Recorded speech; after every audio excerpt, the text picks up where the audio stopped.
So continuing right along with the ILG Model 213 motor rewind, um, I'm now at the stage where I'm going to begin cutting the windings out. Um, this is not necessarily the way that it would be done in a commercial environment, but for somebody doing this in their home shop, and you've got limited tools, this is probably the easiest way you're going to be able to do this.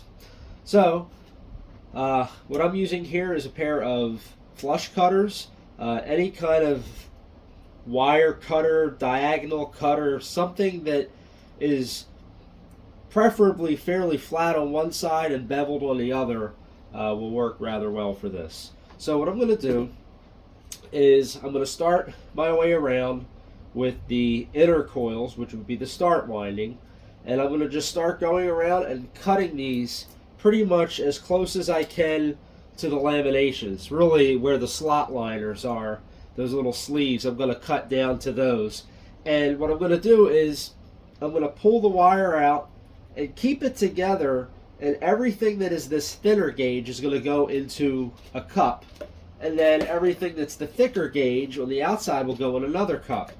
And the reason I'm doing that is when I'm done, I want to weigh these windings so I can get an idea of how much wire I'm going to need to buy to rewind this motor. So, without further ado, let's start cutting into this.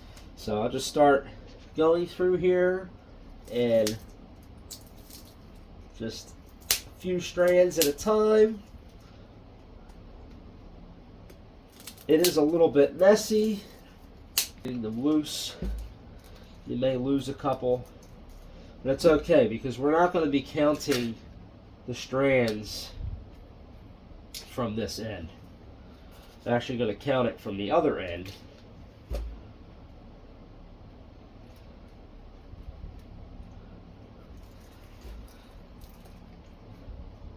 So we'll just go in here.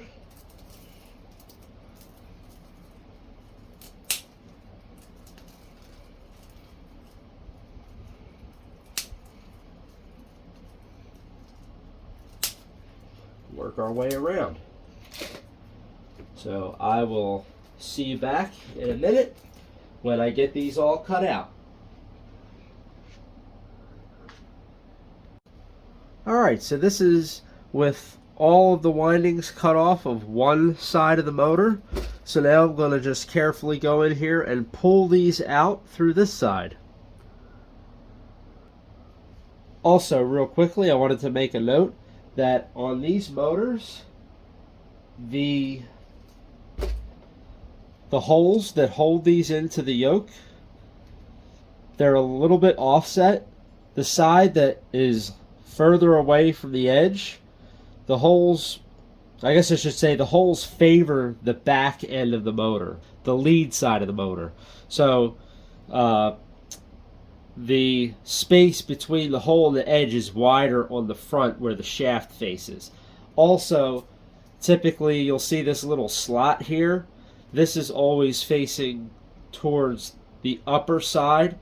So if you're looking at the motor and the shaft is facing out this way, that slot will be to the left at the top. It'll be about probably in the, I'd say like 10-30 position. That would be about where that goes. And that's what all of these seem to have in common. Alright, so that took not too long. I'd say I might have been doing that for about 20 minutes or so. But now all of the... this stuff's a little dirty, but all of the copper is now removed from the stator. So I'm going to have to go through and knock out all of the insulating liners, the little sleeves in there. And this thing will be pretty much ready to go. I'll do some cleaning up and I'll have to order wire for this. But now at least the motor is stripped. But you can see here, this is one of the start windings, which only has 2 loops in it, and this is one of the run windings that has 3 loops in it. So to count these, it's neat. They're in sections. So if I take this section out, that is one part of that skein winding I talked about. Then if I take this section, that's another part of that skein. And then if I take this and this, these are also parts of it. So if I count the strands in this, I can test it and count this, this, and this. They all have to be exactly the same. There's no way they could be different because of how this is wound. So that makes it convenient for these motors. You really only have to count this, and that will give you the number of turns for the run windings. And all you have to do is remember the whole thing where when you have your coil, the outer gets whatever this number of turns is, the inner gets double that, and then or I should say the middle gets double that, and then the inner turn, that loop gets just a single set of this.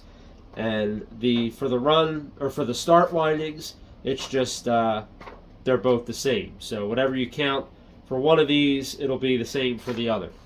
It's that simple. So I'm going to count these up. What I usually do is I'll twist them together in groups of 10. It's just kind of easier to keep track of. Excuse me.